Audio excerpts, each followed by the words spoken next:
Magpapatuloy ang ating kwento, habang makikita rito si Xian Chen na pinuprotektahan niya ang kanyang mga junior sister sa mga mababangis na lobo. At nagsaad nga ito sa kanyang mga junior sister, na huwag raw silang matakot, dahil aakitin niya raw ang atensyon ng mga asong lobo, kaya't mamaya sabay-sabay na silang tumakbo. Nagsalita naman na nag-aalala ang kanyang junior sister, na kung paano na nga raw si Xian Chen. Seryoso naman sinabi ni Xian Chen habang hawak niya ang kanyang sandata, na huwag raw siyang mag-alala para sa kanya, at bumalik na nga raw sila at hanapin ang mga tao ng kanilang sekta para tulungan raw siya.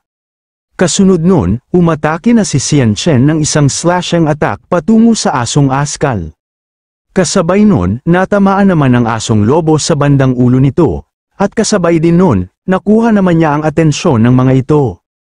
Kasunod nun makikita naman rito si Xian Chen na tumatakbo na sumisigaw sa kanyang mga kasamahan, na tumakas ng araw sila. Nag-aalala naman rito ang dalawa, dahil wala man lang silang magawa para sa kanilang senior sister. Nainis naman si Xian Chen, dahil malapit na raw siyang mahabol ng asong lobo. Napasabi na lamang ito sa kanyang sarili, na kung kailangan niya na bang gamitin ang kanyang nakakahiyang spirit blood. Simula bata siya, lagi na lamang siyang pinagsasalitaan ng masama, dahil siya ang pangalawa sa mga babae sa pamilya Yu, sa kabila ng katotohanan na ang kanyang blood spirit ay isang dilaw na manok. At sa gayon paman mas pinupuri ang kanyang kapatid sa labis nitong kamangha-mangha nitong blood spirit, at pinagkasundo siya sa mahinang sekta, dahil nalaman nila na walang kwenta ang kanyang blood spirit. Nabalik ang eksena kay Xian Chen, habang makikita siya dito na hirap siyang umiwas sa atake ng lobo, at napasabi na lamang ito sa kanyang sarili, na wala na nga raw siyang pagpipilian pa kundi gamitin ang kanyang blood spirit. Kasunod nun, pinakawalan na ni Xian Chen ang kanyang blood spirit na isang flaming bird. Kasabay nun naghanda naman siya ng isang atake na tinatawag na feather fall at kasama ang kanyang saber wings. Maya-maya pa pagkatapos ng ilang sandali, mabilis lamang natalo ni Xian Chen ang mga lobo na walang kahirap-hirap. Kasunod nun makikita naman rito si Xian Chen na hinihingal dahil napagod ito sa pag-ubos ng mga lobo, at napasabi din ito sa kanyang sarili na kung nasa late stage lamang raw siya sa Material Senior, kaya niyang talunin ang Wolf King. Sa hindi inaasaang pangyayari na bigla na lamang si Xian Chen, dahil nakita niya ang King and Queen Wolf na magkasama. Nangamba naman rito si Xian Chen, dahil hindi niya raw kayang labanan ang dalawang Tooth Wolf Kings na sabay. Sa hindi inaasaang pagkakataon bigla na lamang may nagsalita sa gilid na sinasabi niya na mayroon palang dalawang Tooth Wolf Kings at kasabay nun lumingon naman rito si Xian Chen kung sino nga raw ang nagsasalita. Pinakita naman ng bida sa kabilang banda, habang nagsasaad nga ito na nakangiti na oras ng araw niya para magpasikat. Kasabay nga nun nagpakawala naman ito ng maraming manok, napansin naman agad ng mga King Wolf ang mga ito, at dali-dali nila itong pinaghahabol. Nagulat naman rito si Xian Chen dahil nakita niya raw ang gwapong katulad ko, yung bida pala. Nagtaka naman na nagtatanong si Xian Chen kung bakit nga raw may dalang manok ang bida sa ganitong sitwasyon. Sinabi lamang ni Liu Go na gumastos nga raw siya ng 500 na ginto para lamang sa mga manok na yan. Kasabay nga nun sabay buhat naman ito kay Xian Chen, na wag na nga raw silang tumunganga, at tumakbo na nga raw sila. Nagtanong naman si Xian Chen na kung bakit nga raw siya niligtas ng bida. Akma na sanang sasagot ang bida, nang bigla na lang siyang napatid sa mga baging ng mga puno. Kasabay nun, nagkaroon naman ito ng napakalakas na pagkabaksak nilang dalawa. Sa hindi inaasaang pangyayari, makikita naman rito ang dalawa na nakaposition mode sa paghahalikan. Kasabay nun, namula naman rito si Xian Chen, na akmang magsasalita na sana siya ngunit biglang pinigilan siya ng bida, dahil may naririnig raw siyang ibang tao malapit sa kanila. At sabay takip nga ito sa bibig ni Xian Chen na hintayin muna raw nilang umalis ang taong yon. At sinabi din ng bida, na umalis na nga raw yung tao na yun na parang lumipad ito sa bilis. Sa hindi inaasaang pangyayari, bigla na lamang nakatikim na masarap na suntok ang bida, dahil sa kaibang ganyang sinasabi kay Xian Chen. Umiiyak naman na sinasabi ng bida ang kanyang suntok ay nasa antas ng isang espiritu ng martial, kaya kung may mangyayari raw sa kanya, dapat panagutan raw siya ng ginang katulad niya. Sinabi lamang ni Xian Chen na hindi raw siya isang ginang. At saad din niya, sa kanilang mga mata, ako ay isang kasangkapan lamang para makipag-alyansa sa ibang sekta sa pamamagitan ng kasal, hindi isang ginang. Nagsalita naman rito ang bida habang namamaga ang kanyang pisngi, na kung pwede nga raw ipakita niya ang kanyang cute na blood spirit sa kanya. Nagtaka naman rito si Xian Chen kung ano raw ang sinasabi ng bida na cute ang mga nanonood ngayon. Pinakita naman ni Xian Chen ang kanyang blood spirit na parang sisiw sa liit, habang pinagmamasdan ng bida ito, nagsasaad nga ito na maliit pa nga raw ang kanyang blood spirit, dahil kung lumaki na raw ito ay magiging isang divine bird sa hinaharap. At ayon sa kanyang nobela, ang iyong variational blood spirit na si Suzaku na lumalabas lamang sa isang beses sa 1,000 taon, at ito ay magiging napaka-kahanga-hanga sa hinaharap. Nagtaka naman rito si Xian Chen kung ano raw ang sinasabi ng bida na isang divine bird. Sumagot naman ng bida na oo, ang kanyang blood spirit ay magiging divine bird sa hinaharap kaya ang mga taong nagmamaliit dito ay tiyak na magsisi sa huli. At nagsalita din ng bida habang nakangiti na kahit na may mga tao na hindi ka pinapansin, kailangan mong magtiwala sa iyong sarili. Natouch naman rito si Xian Chen at hindi naman ito nakapagsalita sa sinabi ng bida sa kanya. Kasabay nga nun tinignan niya ang kanyang blood spirit na nagsasaad nga ito sa kanyang isip na kahit nga raw baliw ang bida, marunong naman raw itong nagsalita. Nagulat naman rito si Xian Chen, dahil bigla na lamang siyang pinadapa ng bida, kasunod nun nagsalita naman si Liu Go na oras na nga raw para kumuha na ng langaw na bibiktimahin, at habang makikita rito si Xian Chen na nalilito kung ano raw ang ginagawa nila.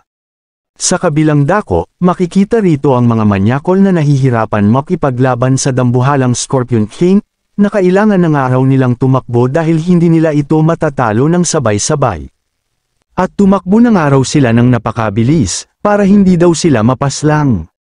Sa hindi inaasaang pagkakataon, bigla na lamang lumitaw ang galami ni Liu Go sa Scorpion King habang pinigilan ito sa paggalaw, kasabay nun sumigaw nga ito kay Xian Chen na umatake na nga raw siya.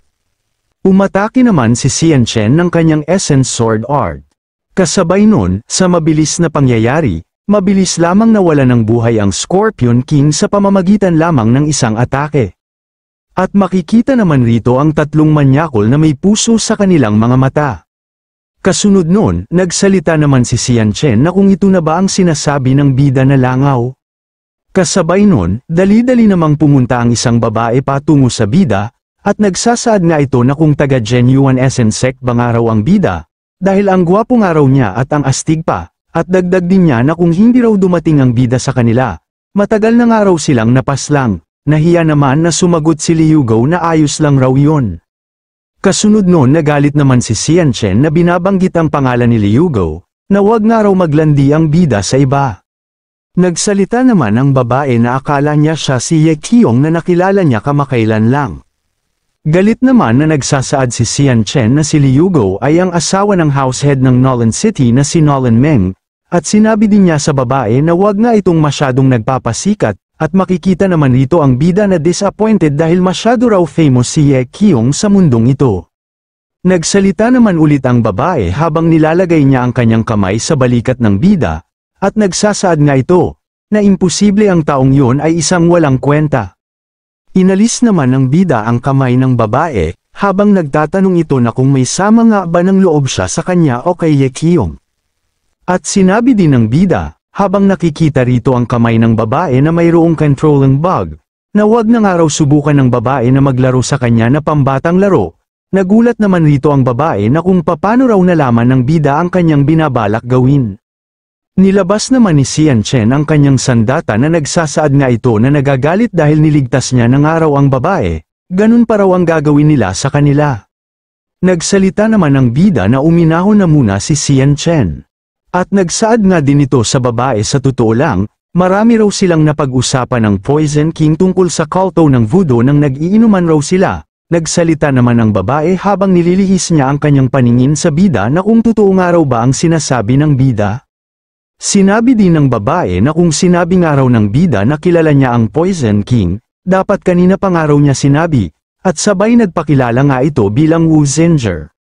At dagdag din niya na dumating ang Poison King sa kanilang sect ng voodoo minsan at nagbigay ng ilang uri ng payo sa kanyang ama at kami ay may utang na loob sa kanya. Kasabay nun inalis na ng bida ang pagkakahawak kay Wu Zinjer, at nagsaad nga ito na dahil magkaibigan ng araw sila ngayon, hahayaan niya ng araw siyang umalis, at dagdag din ng bida na mag-ingat nga raw siya at mas mahusay na lumihis siya sa sentro ng madilim na gubat, at kukunin niya raw ang esensya ng demonyo na ito bilang gantimpala sa pagligtas sa kanya. Sumang-ayon naman na nakangiti si Wu Zinjer na oo at aalis na nga raw sila. Kasabay noon nagbigay naman ito ng flying kiss sa mga nanunood ng mga hangal ngayon na kailangan nyo raw pindutin ang ring button pagkatapos nyo mag-subscribe. Masaya naman sumasang-ayon ang bida rito at kasabay noon makikita rin rito si Xian Chen na nagtatampo dahil may babae na naman raw ang bida. Maya-maya pa pagkatapos ng ilang sandali makikita rito ang dalawa na nagluluto na nag-uusap, ang laman ng tiyan ng mundir ay napakamalambot, maaari mo itong kainin pagkatapos itong iikot ng kaunti sa ganitong paraan. Sinabi naman ni Xian Chen na hindi niya raw inasahan na alam ng bida ang napakarami tungkol sa pagkain. Sinabi naman ng bida na wala raw siyang pagpipilian, kundi mamatay na lang sa gutom noon, at saad din ng bida sa kanyang isip, na ngayon na naiisip niya ito, na hindi niya alam kung paano ko nalampasan ang 5 taon na yun nang mag-isa akong naninirahan at sumusulat ng mga libro. Sinabi din ng bida, na ang lahat ng kanyang nakuhang demon essence ay sayo na, para may dagdag ito sa iyong puntos.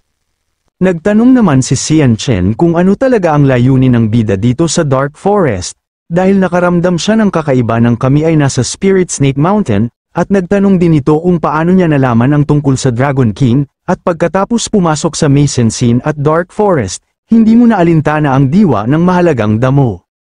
Nagulat naman si Liu Go rito dahil hindi niya raw inasahan ang mga tanong na yon. Kasabay nun sumigaw naman si Xian Chen, na bakit nga raw siya binigyan ng bida ng Demon Essence at kung bakit nasa sentro siya sa madilim na gubat na kasing tagilid lang ng ilog, ano ba ang balak ng bida na gawin doon?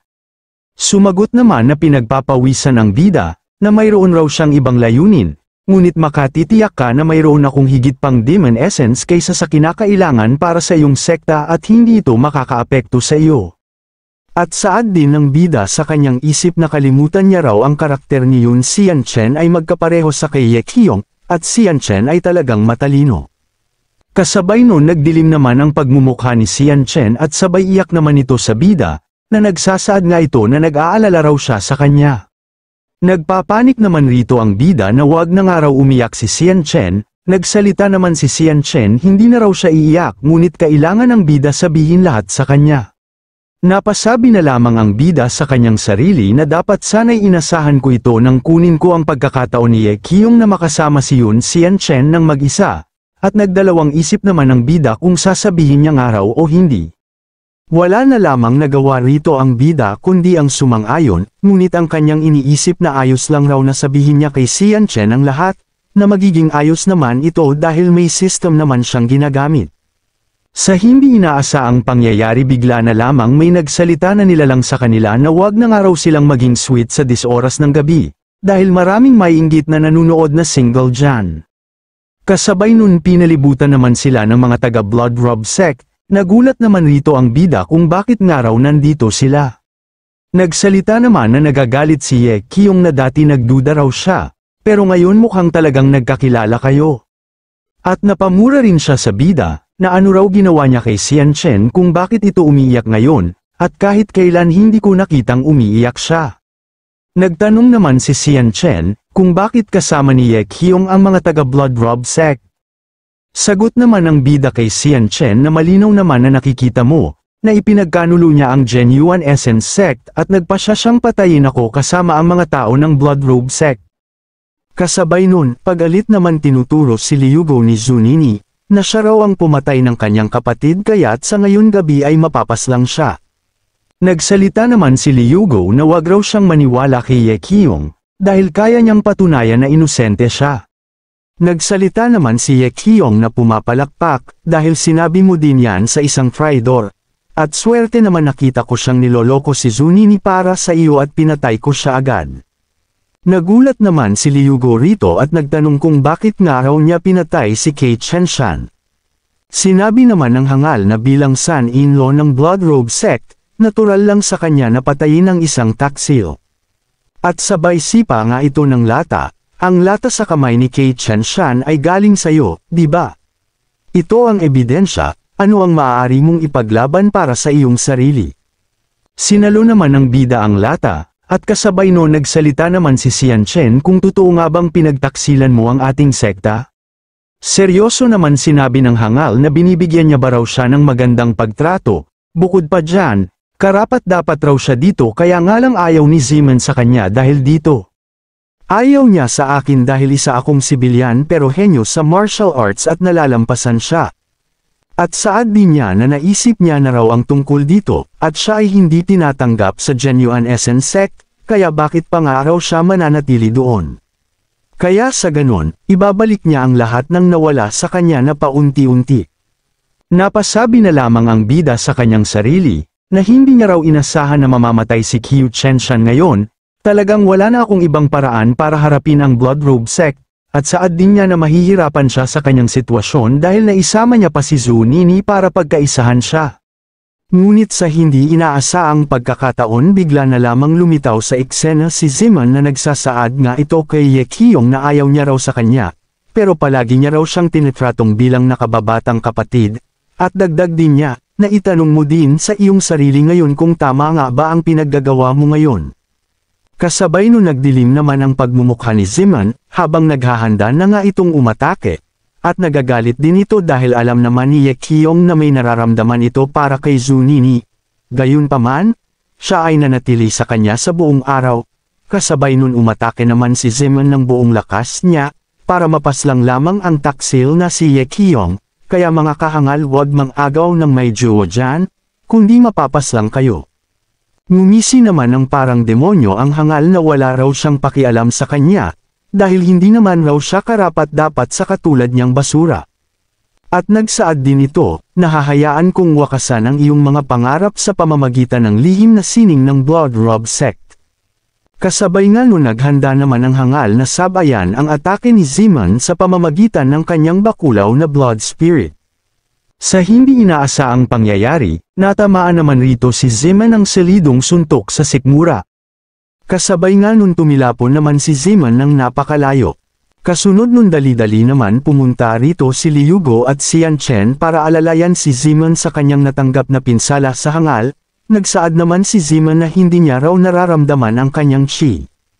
Agad-agad naman sinuri ni Liugo ang kamay ni Zeman, at biglang may napansin na ito ng isang laso na nagmula sa art ng Robe Sect technique. Mayabang naman nagsalita ang hangal, na tama nga raw ang sinabi ng bida, ito ay isang tunay na chi ng laso ng pagpipigil na chi sa pagdaloy, at mapapaslang ka agad kung magpapatuloy kang gumamit ng iyong orihinal na chi. At sinabi din niya kay Zeman na ano ang pakiramdam na malaso ng isang tao na malapit sa iyo. Nagalit naman rito si Zeman sa mga pinaggagawa ni Ye Qiong sa kanya, habang si Liugo ay nagsasaad sa kanyang isip na sa wakas ay nakakuha raw siya ng tulong, ngunit ngayon ay hindi siya makakatulong ngayon. Bilang karagdagan, ang lihim na sining ng Blood Robe Sect ay nagpapatuloy sa pagtuturo kay Ye Qiong para lumakas pa. At naiintindihan niya raw kung bakit ang mundong ito ay mawawasak. Hindi dahil gusto kong bigyan ito ng madali ang wakas, kundi dahil si Ye Qiong ay mas masama pa kaysa sa isang kontrabida.